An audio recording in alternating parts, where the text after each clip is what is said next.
Jaarsummaan gisee meeqa taa'eera? Lakkoofsan qabu tilmaaman qabu. Torban akka warra mul'isaan jedhu maqaan nu baasan yoo majjeessa jedhu malee yoom jiraatti yoo wal jiraachisa. Akka warra maali? Akka warra mul'isaan jedhu. Magasiyoo. Ergasii yoo suuta jedhee deeme waan kufe natti fakkaata. Eenyu?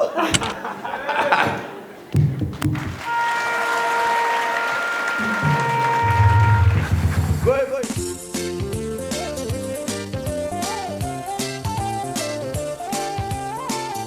Maatii kanatu har'a dhugaa ba'a.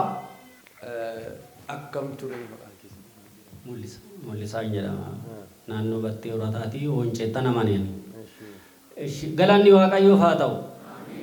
Nagaa keessan attam jirtu saba Waaqayyoo. Nagaa fi araarri Waaqayyoo hunduma keessaniif haa baay'atu. Nuti ani haadha manaa kiyya kana faana walii mannee ishiin na himattee ijoollee baay'ee qabna. Ijoollee meeqa qabdu? Ijoollee torba qabna. Amma ishiin na himattee naannoo Tisaasii keessa na himattee midhaan haamamee jira. Midhaan sana goodatti hin kabajame ijoolleen waan nyaattu hin dhabde ijoollee dhiiraa malee dubara immoo hin qabnu nama nuu qopheessu. Baay'een faana siqaayee arge ijoollee wajjiniin. Amma jaarsoliin biyyaa amaachiin kiyya se'anii dhaqee keessatti hin dubbadhu jedha. Anis immoo qe'ee amaachi kiyya hin naqun jedha. Akkasuma otoo jennu jiddu galeessatti naannoo kan ishii Qureedha kan kommoo naannoo Gololeeti. Magaalaa Asguurii keessatti dubbannanii waa'ee gaa'ela magaalaa Asguurii keessatti ta'anii dubbatanii dadhaban jaarsi biyyaa. Nu dadhabee sababii sana gubbaarraan kan ka'een oncee jira raajii wayii oncee jira achi deemii naan jedhan. Yeroon baadiyyaa jiru sana. Oncee jiru annaa sana raajii qabeessan onceedhaa hojjechaa jiru. Oncee deemii naan jedhani. Eshi ani beenteen mayyuu waan fakkaatus gambee godhaqee hin beeku. Nan deeman jedhe.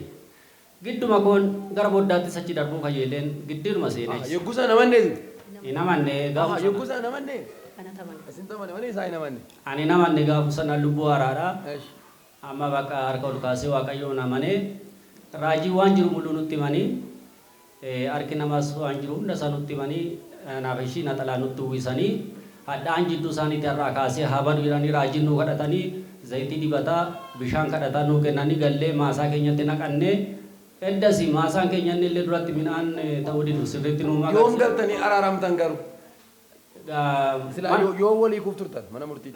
Guyyaa jimaataa kan waliignu guyyaa roobii oncee deemnee achitti araaramnee inni walii kuudhi. Kanaan dura walitti araarsuuf jaarsummaan bahee tureera? Tureera. Kan jaarsummaan galgala yoo taa'e ganama walitti deebina kan bu'aa buusuu nuuf hin dandeenye karaa Waaqayyootiin nan bu'aa argadhe galanni Waaqayyoof haa ta'u. Akkam jirtu saba Waaqayyoo araarri Waaqayyoo isiniif haa baay'atu. Kun immoo waan xiqqaa miti manni namaa diigame jechuun waan guddaadha dhugaa Waaqayyootiif haa ta'u.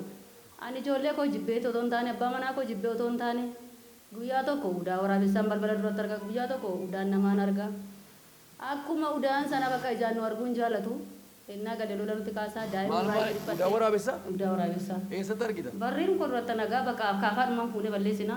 Ani immoo waggaa torba edda namanii isaan otoo inni namanii jechuudha. Raajii qabeessaa kana immoo duraan dhaqee guyyaa tokkicha argeera akka inni nama fayyisu. Akka innaa dhaqan akka Yesuus keessaa nama fayyisu jedha. Aizo, ani isin fayyisu Yesuus isin fayyisa. Baay'ee naqee argee waa'ee mucaa kooti suuraan alaa dhukkubee akka saambaa michiin alaa godhee mucaa koo san gafa geessee achitti naa kadhatanii mucaan koo hin fayyee deebisee isaa taphatanii puulii dhiisii jedhanii giinci magaalaatti taphataa nuti immoo dhiisii jenneen mucaadhaan hin dadhabne akkuma nagneen calqaba mucaadhaan dhiisii hojii kee jedhanii dhiisii jedhanii ati kana hojjettaa puuliidha kanatu hojjettu dhiisii siin giincittan sii kadhadhaa jedhanii baradhu nama guddaa taataa jedhanii baratee kutaa kudhan bara sana hin baratee hin darbee kutaa 12 hin darbee amma kunoo guyyaa 15ffaa barana kunoo eegalaa jira karaa sanaanis ani naa ta'e milikkita isaa karaa sanaan argee isaan jedheetan bakka kan nu fayyisu mee kootu achi jira kanaan duras akkana jedhameera ammas immoo fayyinni keenya achitti manni murtii nurraa dhaabataa jaarsummaan nurraa dhaabataa kootu mee jennaan Waaqayyo na gargaaree maquma isaatiin naa ta'e achi naa dhaquu danda'e edda gaafa sanaati kan jaarsummaan nu dadhabe. Jaarsummaan gisee meeqa taa'eera? Lakkoofsan qabu tilmaaman qabu. Torban akka warra mul'isaan jedhu maqaan nu baasan yoo majjeessa jedhu malee yoom jiraatti yoo wal jiraachisa. Akka warra maali? Akka warra mul'isaan jedhu. Maqaa gooftaa Yesuus Kiristoosiin chaappaa seexan isinitti chaappeessa isinirraa dhiigeera. Namoota fakkeenya isin fudhatatu hin taane salphina keessan argee ulfina keessan argee namni baay'ee fakkeenyaan gara gooftaa dhufa. Fayyinee nagaatu nuuf ta'e Nagaa bakka gaa'illi keenya eddasii waan raawwate natti fakkaata malee waan duraan bakka jireenya mana keessa natti Waan duraa wal fuutan hin fakkaatu. Hin fakkaatu. Ergasii yoo. Ergasii yoo suuta jedhee deeme waan kufe natti fakkaata. Eenyu.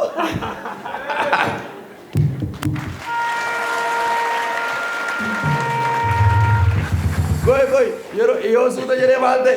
Yoo suuta jedhee deeme waan kufu natti fakkaata bakka. Eenyutu? Abbaa manaa kooti qaba. Ni bareedaan kun gaa. Oh. Hallelujah. Kan kol kaasa. Mana namni jireenyi tadhaa Yesuus jireenyatti mi'eessa. Namooti gaa'illi keessan jeeqamaa jiru maqaa gooftaa Yesuus Kiristoosiin nagaa guddaan isinii ta'eera. Nama amaneef haa ta'u ameen. Garuu jalqaba wal isin jibbisiisa moo isin hin jibbisiisu? Areenna galuunni anaa sira wanti hin hojjenne hin jiru namnoo nagaa isaan nu biraa ba'a akkamitti galee si lolaa situ lolaa jira moo naan jedhe nagaafata namni. Ennaan dhufe bakka ijoollee gara tokkotti solee sinaa ofii keenya akka biraatti baqannaa dafee mana tokkotti faa cufee mana tokkotti galee baqadha dhugaa waaqayyooti. Yeroo sana amma horee.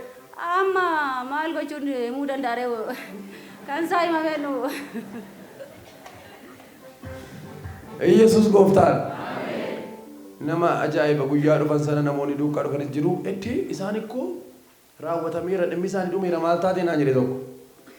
Dhimmi isaanii nama biraa dhume malee gooftaa biraa hin dhumne.